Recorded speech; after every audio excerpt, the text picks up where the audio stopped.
30 miles outside Glasgow, a Royal Naval frigate is charging straight towards a Royal Naval submarine.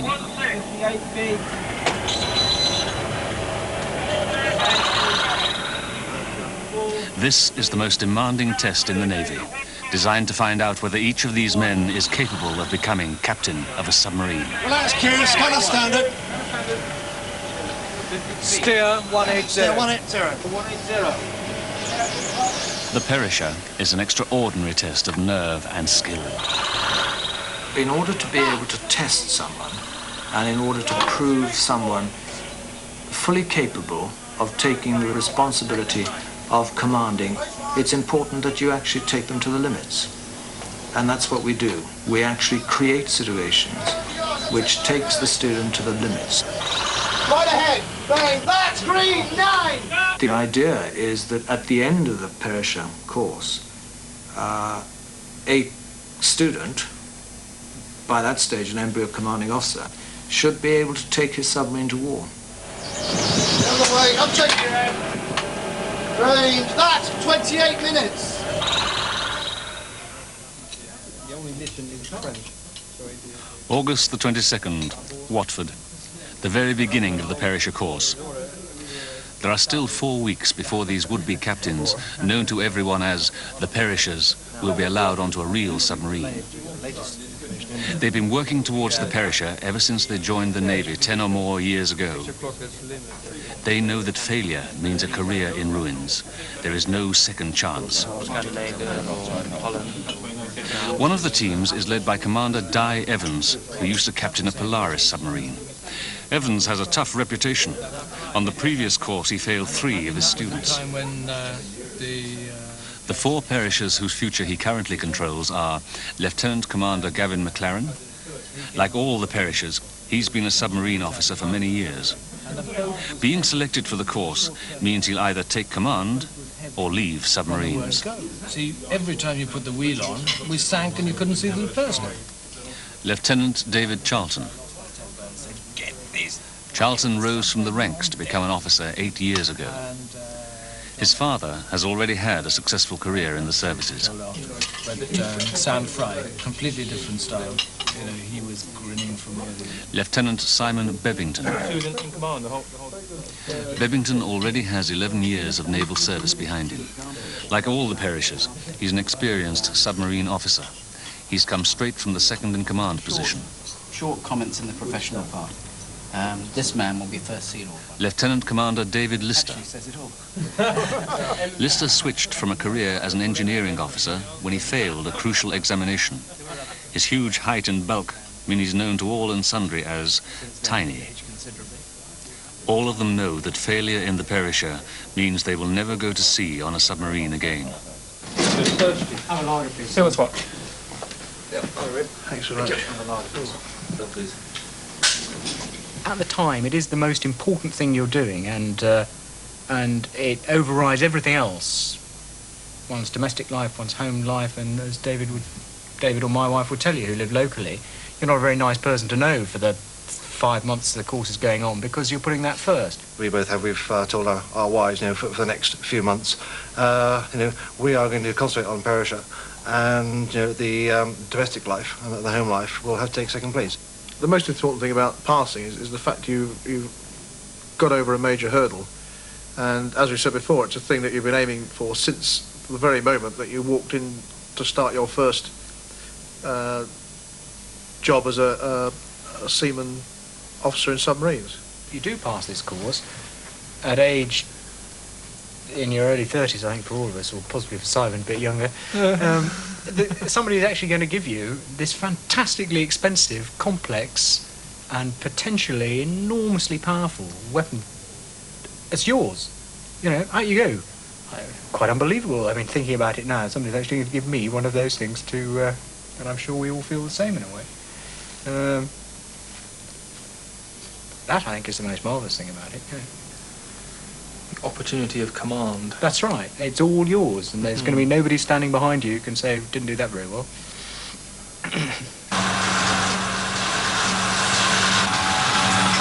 Target bearer says 019. Down, put me. August the 31st, the Clyde submarine base, Faslane. In this control room simulator, Evans can teach the Perishers how to handle a submarine. Halfway together. Full head together. In this first part of the course, they must learn to maneuver their submarine to mount torpedo attacks against high-speed warships, which may turn to ram them at any moment. Evans will want to see how they react under the pressure of conducting a torpedo attack. Should be green at 08. Come on. Fire! Down, flood cue. For the moment, it's like a very expensive video game. But in 3 weeks' time, the Perishers will do this in a real submarine against a real frigate. Stop the attack. Mr. Stern.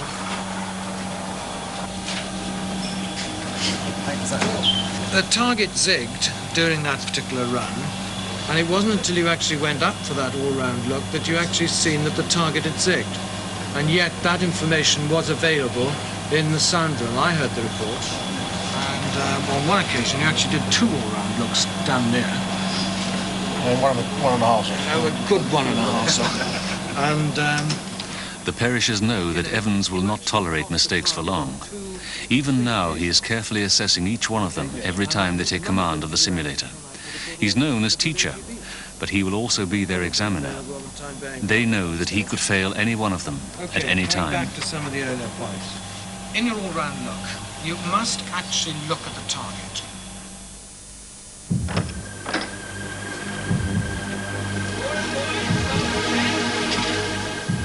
Six o'clock in the morning, September the 20th. Teacher and the Perishers board their submarine off the island of Arran. Today, the attacks start.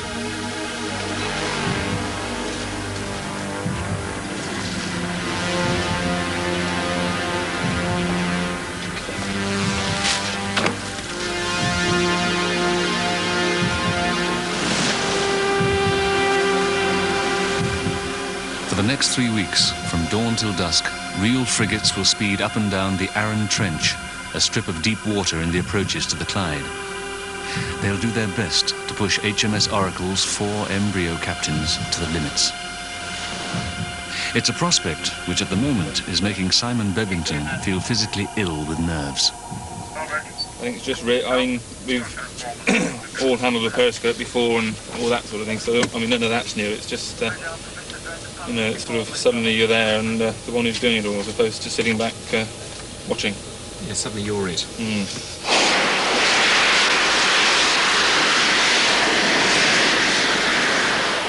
3 miles to the north, the enemy limbers up as Oracle dives just beneath the surface to periscope depth.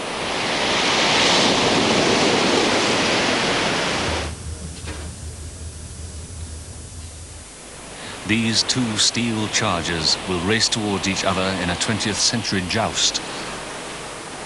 Both will be vulnerable to ramming. Like all of us are very well aware of, is it's no longer the attack teacher. It is actually at sea, and if we do something wrong, then you know, we could cause a collision. And although it would be bad for us to be hit, you know, we might damage the fin or the mast, that sort of thing. A frigate doing it 28, 29 knots, if the periscope went through that hull, it'd probably rip the side out and may even sink it.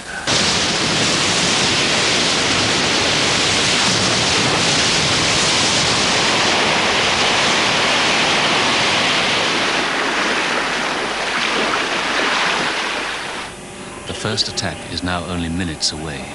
Make Raleigh ready for run 1. Evans will monitor the frigate's course through one of the submarine's 2 periscopes. If the Perisher lets the warship come dangerously close, Evans will take over and order the submarine deep. Race forward. The Perishers must stick to the principle of raising the periscope as seldom as possible. The telltale wake will always reveal a submarine's position. However, for these attacks, the tall wireless mast behind the 2 periscopes will be kept raised. It allows the frigate to pinpoint the submarine. The frigate has started its run. Suddenly, the controlled pace of the simulator is far away, and real problems of visibility and communication take over. Don't load, forward. Race forward. Scudder there, contact, green at 6 centre bearing at 005. Back, 36 minutes. And 1200 yards, 10 seconds. Up, check ATV. The frigate is close. Lister must now constantly check whether it is altering course towards him. Down. Up, check ATV.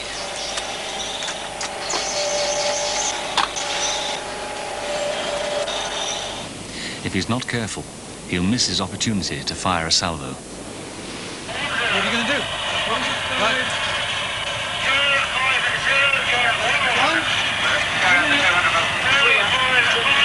Pull ahead together.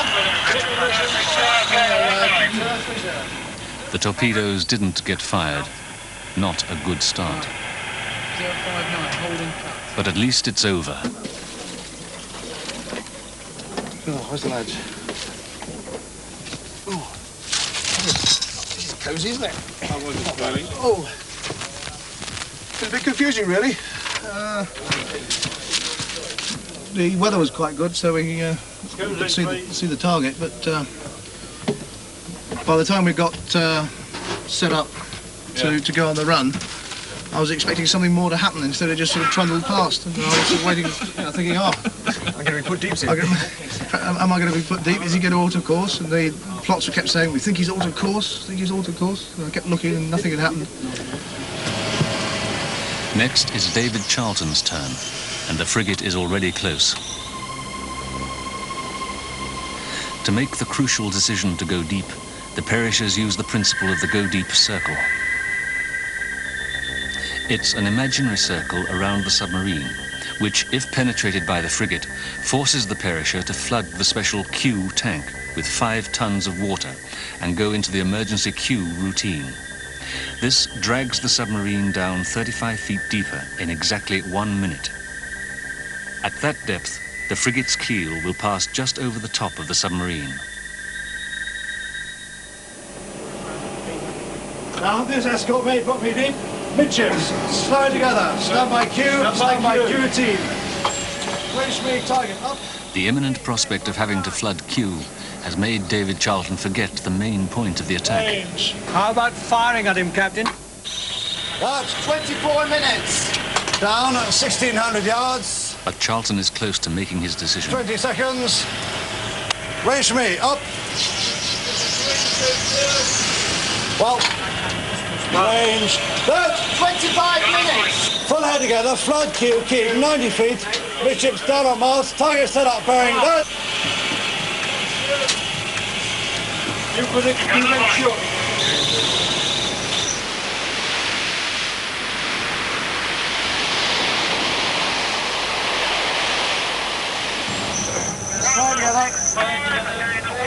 The frigate passes just over the submarine.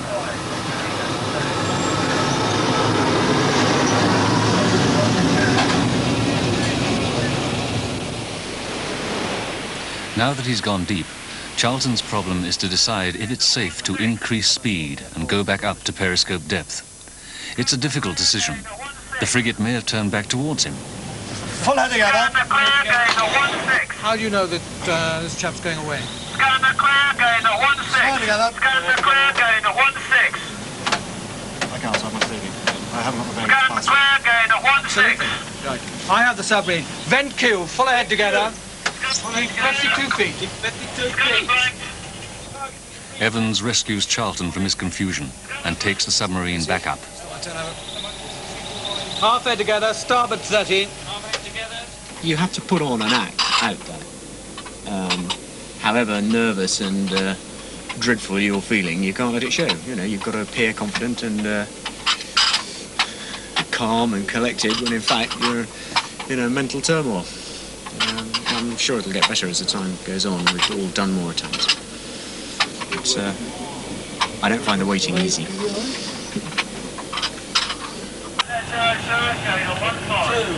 Yes, true bearing 357, 2,400 yards, 2,200 yards, target. It's Simon Bebbington's turn. Midships, stand by Q, routine. This escort may put me deep. All round, look, up. 2 shots. Up.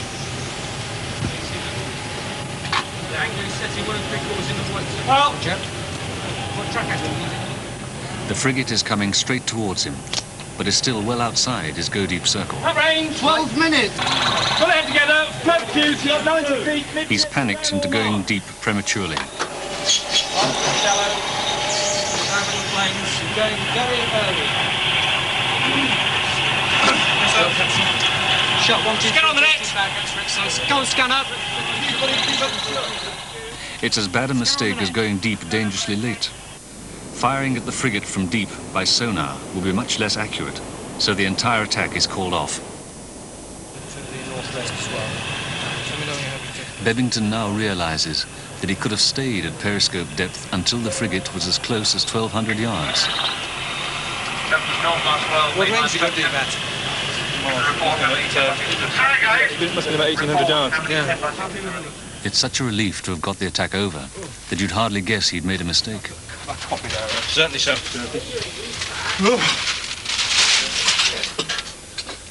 Right in. I feel much better for that. That was, yeah. Settles the nerves and, you know, sort of, you can get the feel of things. So it's, yeah, much better. Much better. Might enjoy a few more now. At last, it's Gavin McLaren's turn to be captain for the first time.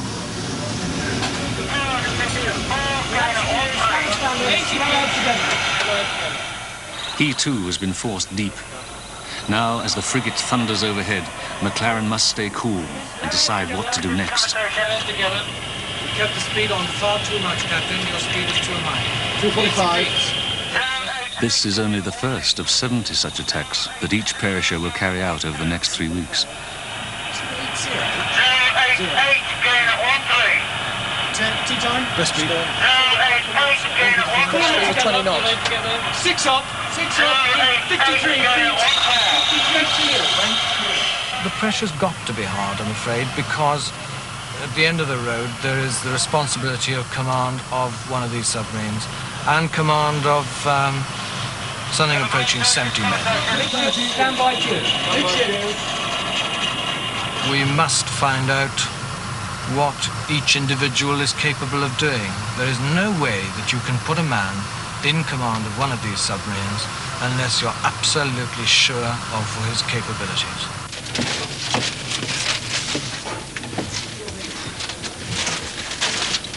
Feel better?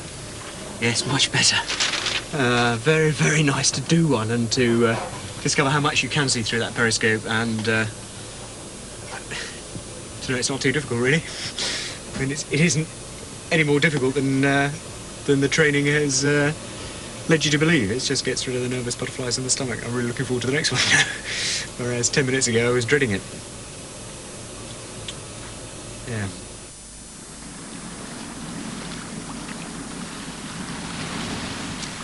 The end of a very long day. Each perisher has done 5 attacks. The submarine is still unscathed. Already Evans can see a pecking order developing. This is our first day at sea. 2 of them have done really quite well. I'm quite pleased with their progress. One of them not doing all that well, and the 4th member actually beginning to struggle even at this stage. But there's still nearly 3 weeks of attacking to go.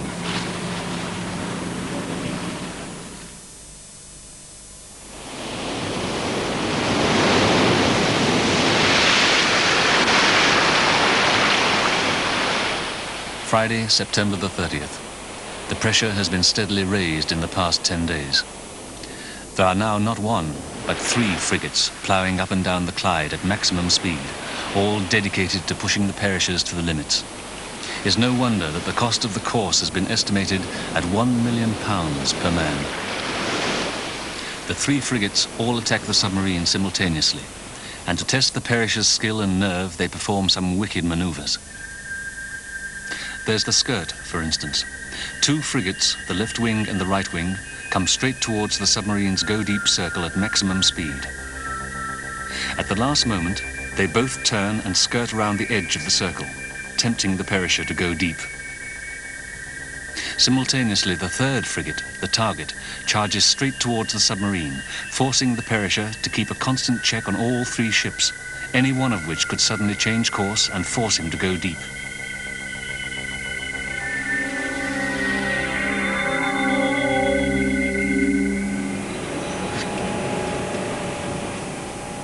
The 3 frigates have started their run. They're still over a mile away, but approaching fast. The Perisher must establish how far away they are and what time interval he can allow between checking that each one hasn't penetrated his go-deep circle. Down, 2,000 yards, 40 seconds. Range to me, left wing, right wing, up. To find the range, Charlton uses a split image device inside the periscope. That, 24 minutes. And some complex mental arithmetic. 3,200 yards. Then the time interval. 1 minute,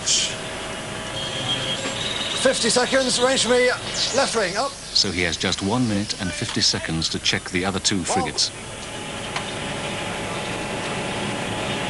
That, 25 minutes. Down, 1,600 yards, 20 seconds, turning away. A stopwatch for each frigate helps, a little. Correction, range for me, up, left wing. 310. Well. It's looking like a skirt. The left wing is close to the edge of his go-deep circle.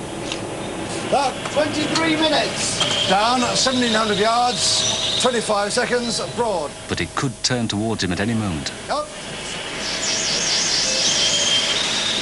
Possible right wing. Down, range for me, blackhand, up. And the right wing? On the right wing. Well, range. That, 18 minutes. Down. 2,200 yards coming straight towards. Interval. Interval 1 minute. Correction, 50 seconds. Up. 50 precious seconds to check the other 2. Full head together, flood keel, keep 90 feet. The left wing does turn and forces Charlton deep.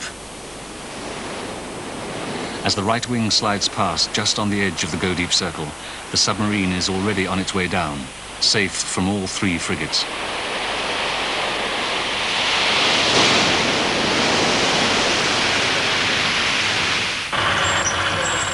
But Teacher is satisfied. It was a well-conducted attack. Charlton is doing well, although he knows that a few bad attacks could still put him in jeopardy. The Perishers could fail at any time, but the next most likely moment is just 6 days away at the end of this first part of the course. There are now 2 who are struggling.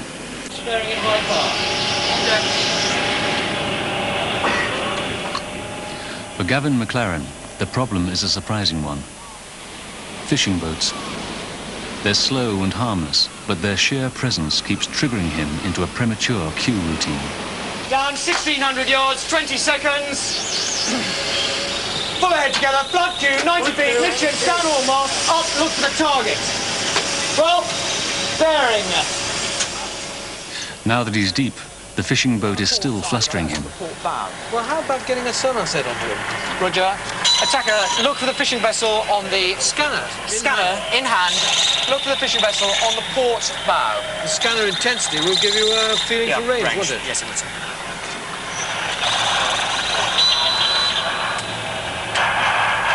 Starboard 30. Half ahead together. Steer 220. Not a great attack, I think would be the best way to put it. Certainly not an enjoyable attack. It's a worry to be doing that sort of thing at this sort of time. So I don't know how I'm doing. I really don't. Some days I think I'm doing pretty well, other days I think this is dreadful, you know, I'll never make it. The things that I want to see next week from you is a concentration on those aspects which you know require attention. The handling of fishing vessels, particularly. And the other thing is the thinking time between your all-round looks. Now, you've illustrated that you can do it, but what I want to see you is avoid these these dips in your performance.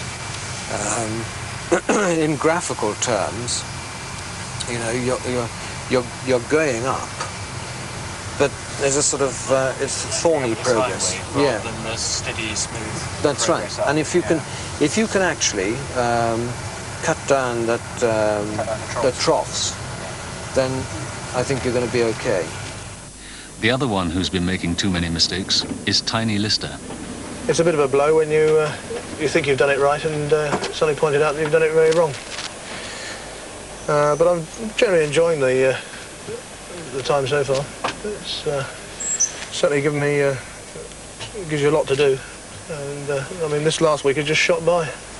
And as you know, they're very long days, into sea days. There goes another one now. That was a ship passing over the top. You could hear the cavitation of the propellers. As I was speaking just now, we felt the boat tip down as we went into a Q routine, and that was the charger going straight over the top, about 25 feet or so above us. You've made progress. I mean, there's no doubt of that in my mind. But the progress has been on the ascendancy, but sort of sinusoidal. Yes.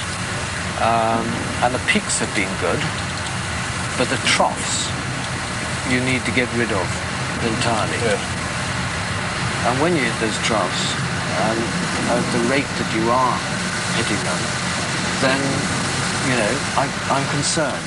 Both Tiny and Gavin know that if they don't get rid of those troughs very soon, they'll fail the Perisher. Yes, you do think about failure. Not during the day, but in the evening, perhaps, or when you first wake up in the morning, or over the weekend. And it's a worry. And I think anybody who doesn't think about failure is not telling the truth. Of course you do. You don't talk about it, and you try not to think about it. You certainly don't think about it during the attacks. Certainly. It's a worry, because you want to pass. On the black hand, up. This man wants to captain a submarine. Check 18 on the right wing. Get out of the way. Up.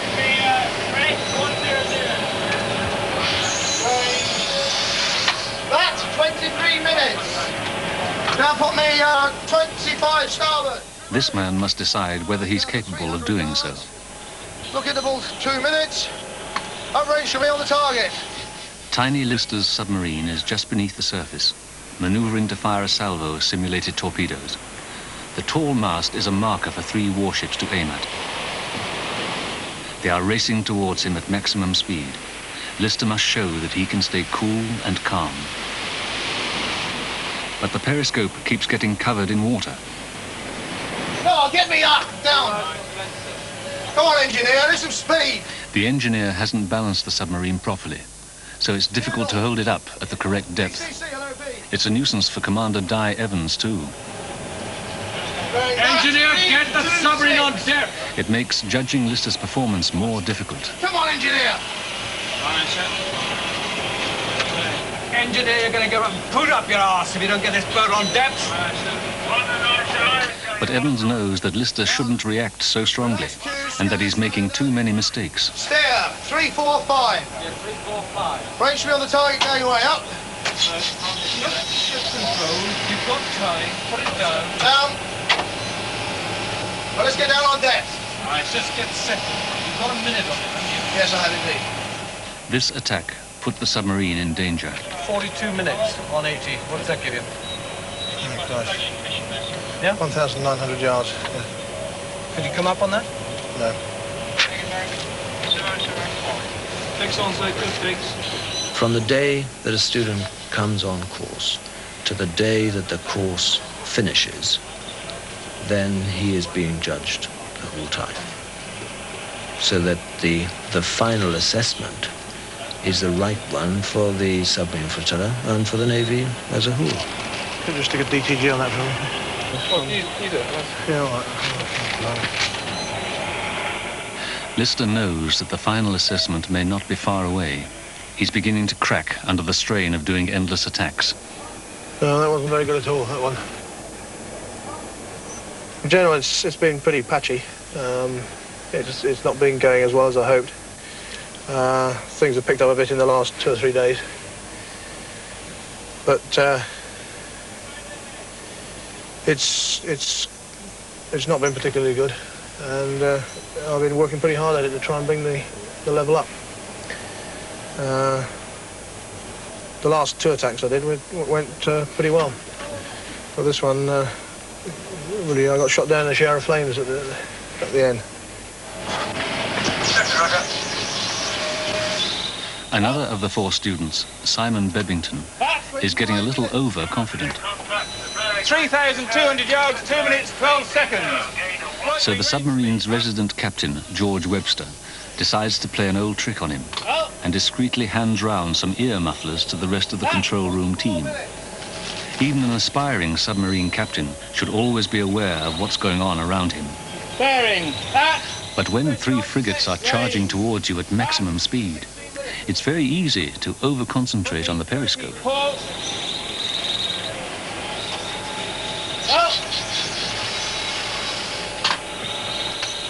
38 minutes. 1,000 yards. ATV check, up. Speak up, Captain, I can't hear you. 1,000 yards, up. Range for me, up. Well.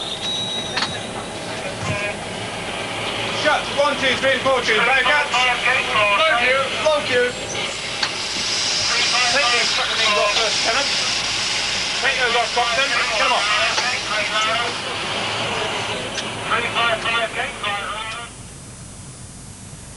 The commanding officer's qualifying course is known throughout the submarine service as the Perisher, because you either pass or perish. Failure, which can happen at any moment in the 4-month course, means never going to sea in a submarine again. There is no second chance. Every day for the first 3 weeks of the course, the Perishers return to a comfortable hotel on the island of Arran. I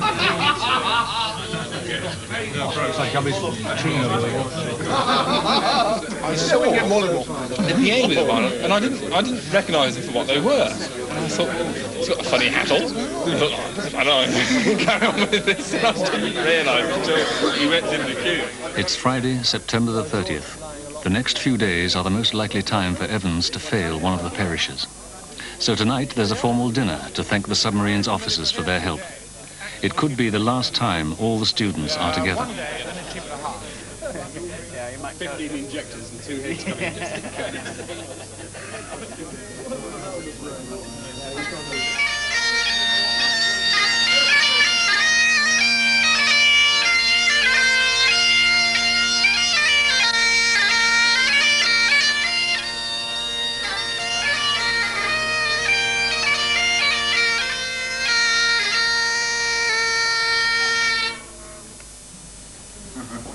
The role of mess president for the evening goes to the most senior of the Perishers, Tiny Lister.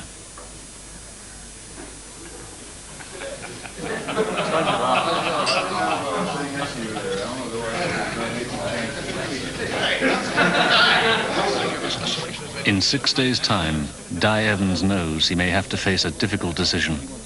One gets to know them as people. You get to like them. And yet one's faced with a problem of having to stand back and make the decision on a purely professional basis. You can't and must not throw a man's career after 8 years to the winds. You really can't.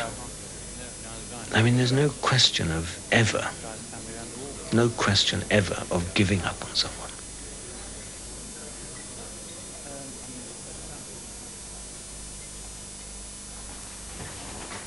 The following Wednesday evening.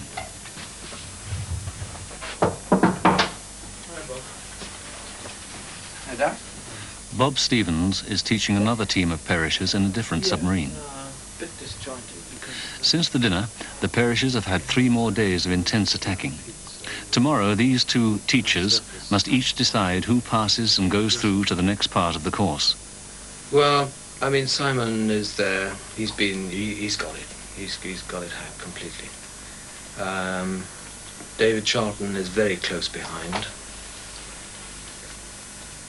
Gavin I was a little bit concerned about, but he had one attack today which was, I mean, it was outstanding. He didn't put a foot wrong. Slow head together. Steer. 140. Yeah, 140. Right team, stand by, blind attack. So I reckon that providing he has a good day tomorrow, he'll be entirely okay. Tiny, on the other hand, continues to make mistakes which have no pattern to them under extreme stress. You know, he just alienates the team in the control room. Well, get out of the way. Range for me, up! My inclination at the moment is 55% against him passing and 45% for. I mean, if there was any... He knows what he's doing, he understands the problem, but he cannot be consistent. And at Friday's debrief, I told him just exactly that what I was after this week was consistency. And he's not achieving it. So, unless...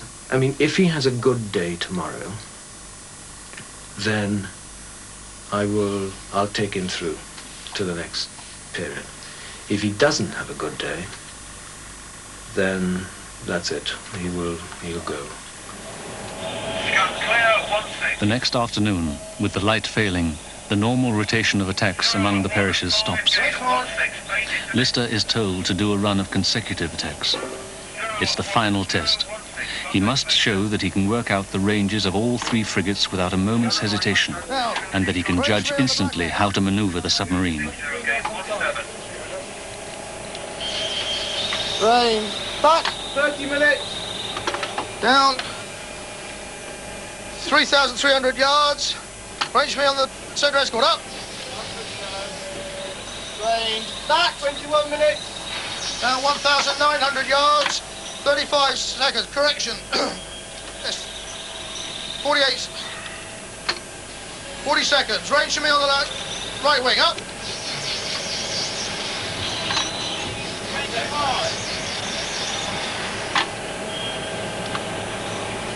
Scanner blank.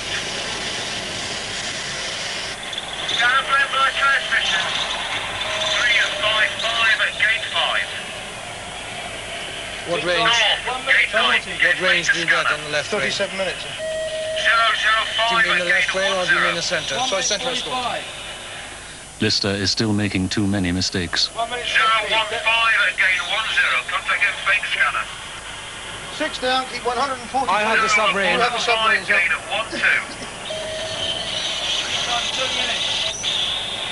Scan Stop clear attack. at 13. Failure in the Perisher is total and sudden, even melodramatic. Scanner blue by transmission. The first sign for the crew is when Chirpy Finch, Evans' personal steward, puts his sweater on. It can only mean that the submarine is about to surface. Stand by to generate. Port and starboard sides running opened up on the surface. Then suddenly, the captain takes over in the control room. Surface! Service the forward bars. Go forward. 2, 1.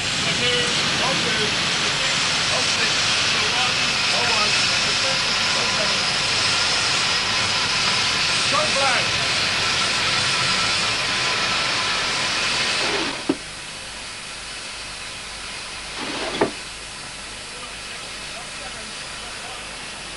Blow slug drain and sewage. Open up! Open up. Testing routine. Keep it clear. The reasons why I had to fail Tiny were because of his inconsistency. He was aware, as in fact most people who go down are aware, that they have shortcomings. But it's not sufficient to understand the problem. One has to be able to deal with the problems as well.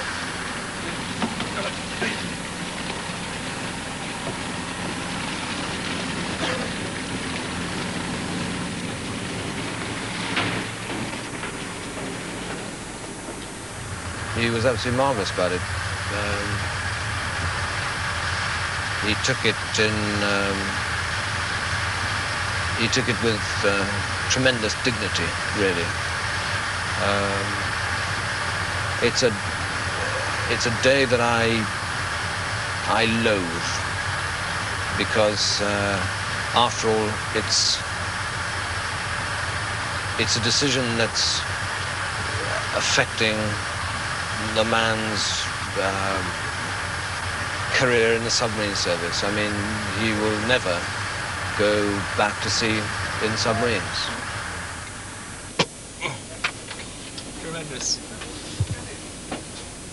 The other 3 students have been told they are through to the second part of the course. One a day, eh? First phase over with. Yep. Nice to flow. Well, cheers, mate. Cheers to us. Yes. And the next phase. Cheers. And the tiny. That's a tiny as well, yeah. Oh, that's nice. Yeah, let's do some of those. How does it feel, fella? Very good. Pretty good. Yes. Pretty good. Yeah. But there's still the, not the cloud, but the thought of the next phase coming up as well, so... It's also tinged a little bit, I think, with having lost Tiny, because it's actually quite surprising how close you get as a team between the attack teacher phase and then the sea time down.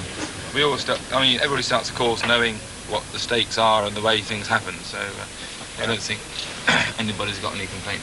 Really. No. I think also now you suddenly realise how tired you feel, you know, and how generally sort of weary. Yes. And you haven't really let yourself think about that. A restful weekend. Up until now, and now you suddenly realise, God, I'm absolutely shattered. You know.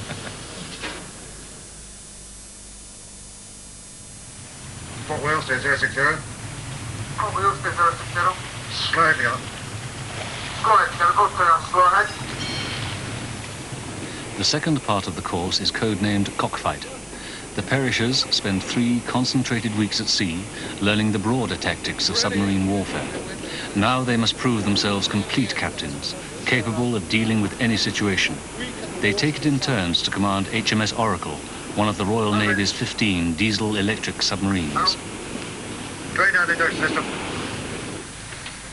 The torpedo compartment is the biggest single space on Oracle. There is no separate area for sleeping. Bunks are squeezed into every nook and cranny and along the side of the single narrow passageway that snakes tortuously from one end of the submarine to the other. First watch, stand to. First watch. The design of these submarines dates from the 1950s. They're not much bigger than the U-boats Germany was sending to sea at the end of the Second World War.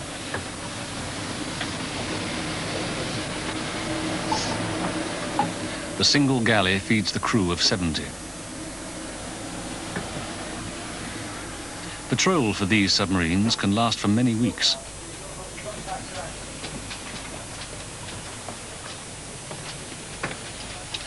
The 7 officers work, eat and sleep in the tiny wardroom. These small, quiet submarines can be used for all kinds of covert operations. Sliding close to enemy coastlines to take photographs through the periscope, or dropping off teams of special boat service marines. But they're uncomfortable places to live. The captain may have his own cabin, but it's right opposite the submarine's only 4 lavatories.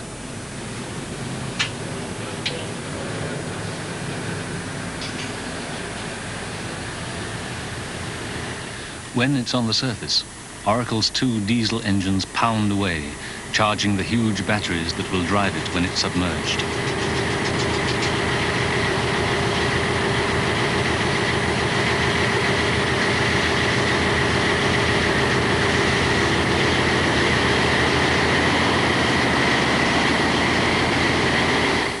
Right, fixing points have been marked on the chart there. During cockfight, each of the 3 remaining Perishers is kept in for up to 24 hours. The escape course throughout is approximately... Simon Bebbington must show teacher he can brief the submarine's crew about his next operation. alter either way into deep water to avoid any threat or anybody we wish to evade from. Slow head together, slow head together, slow head together. Today, David Charlton will act as Bebington's second in command. Bebington's task is to simulate laying mines, which will be fired from the submarine's torpedo tubes.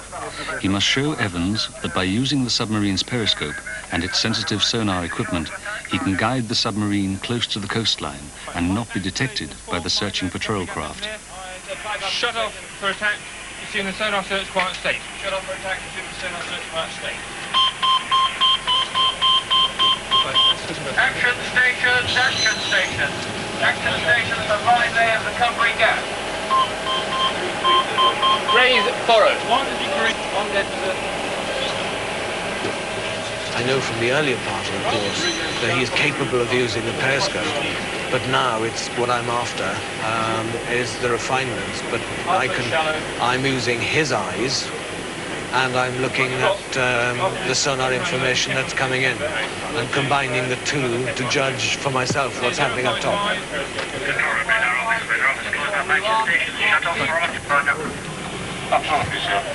Just signal not completed after action station. Can you now get a hand on the chart and get the time of the first phase? Alternative plan, it needs a position on the graph. On the surface, it's broad daylight.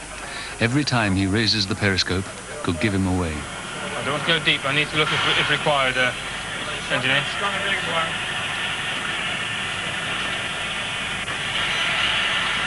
You can put it up on a bearing now. Yes, sir. You know you're going to be okay. There's only one way we can do is come up. Yes. Whilst Bebington inches towards his mine lay, the hourly ritual of checking the battery mustn't stop.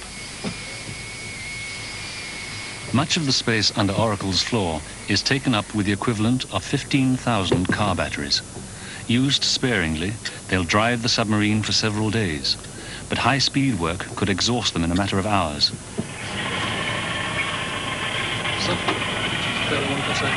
31, thank you, Mr. D. With the submarine moving so slowly, there are still several hours of life left. It's a slow, waiting game of cat and mouse. Things like that don't stay with, I'm afraid, sir. Time for one all round. Submarine slang for a quick cigarette break.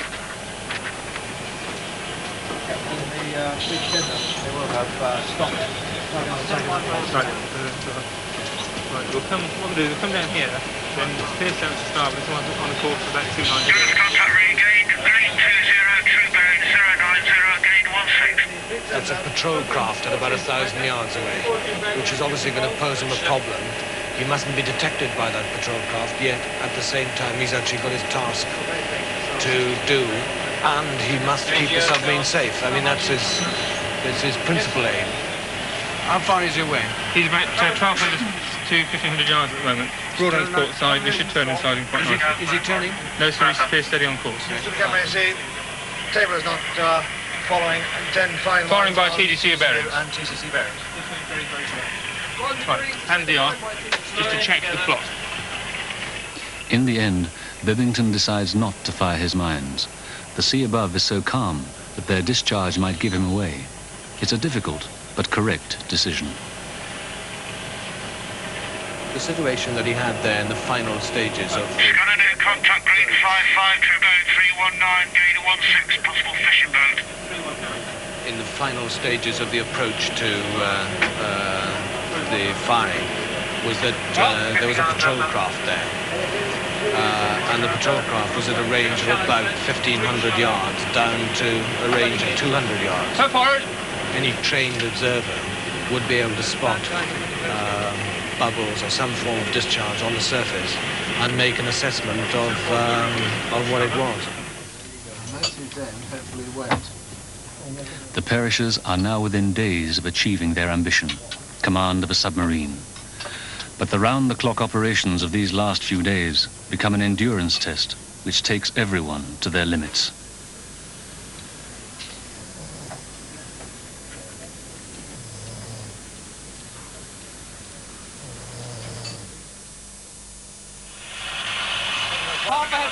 Then, just 5 days before the end of the 4-month course, Gavin McLaren has a crisis of confidence.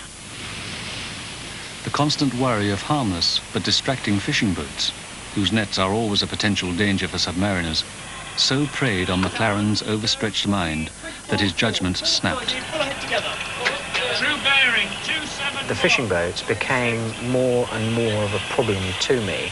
They occupied more and more of my mental time, if you like, but in the end, to the extent that I was unable to think or do anything else except worry about the fishing boats. And it became apparent to me in a sort of blinding flash, really, that I was never going to be able to cope with that particular aspect of submarining.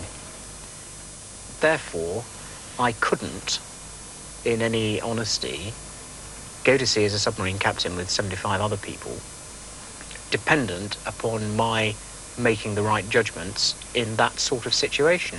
It didn't need me to really tell him that he couldn't do it. It's just very sad indeed when that happens.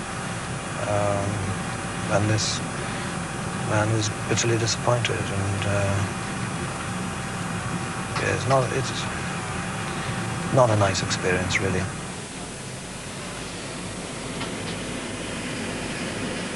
To try and explain to him the problem that I had was quite difficult, and it was all a bit emotional because, you know, one is basically failing the course that you've been aiming to do for the last 10 years. So I wasn't very happy 15 minutes with him. And we agreed then and there that that would be the end of the course as far as I was concerned. David? It's the end of the course for the others, too. Congratulations, Captain. Really terrific.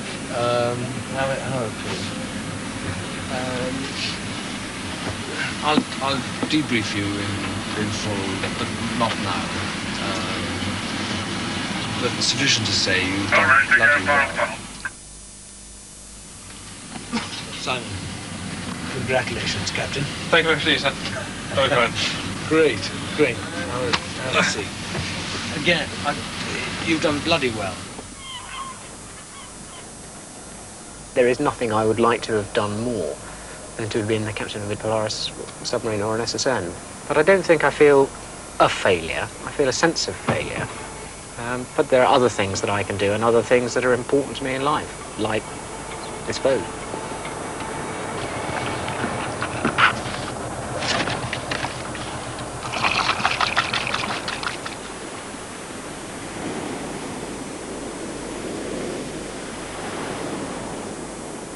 I felt a little bit of a loss, really. I all of a sudden had become a sort of outsider in the system. It feels very unusual not to have broken all links, really, with the submarine service, and it's still not really completely sunk in that is in fact the case, that I will not be involved in submarine work again.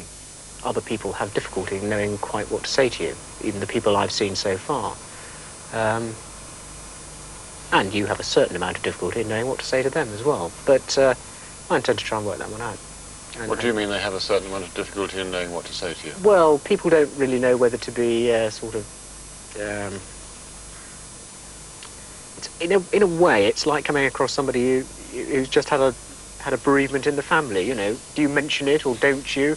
Do you say, I was terribly sorry to hear about so-and-so, and then let the topic drop, or do you try and bring it out into the open?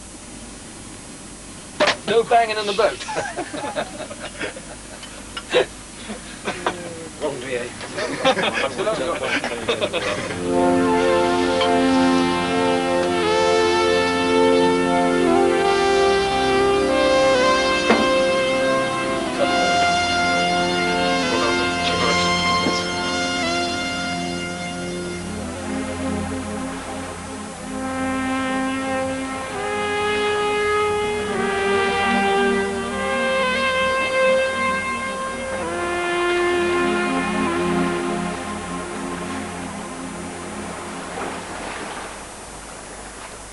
Since that programme was made, all 4 of the Perisher officers have stayed in the Navy. David Charlton is now captain of HMS Opossum and has taken his submarine to Norway, Spain and Portugal.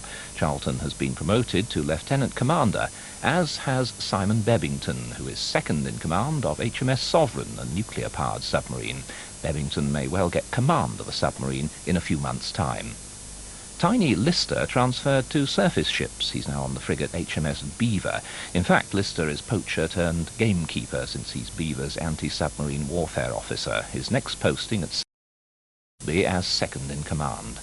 Gavin McLaren is still with the submarine service, but in a shore job at a remote torpedo testing range in Scotland, where he'll stay for the next 2 years.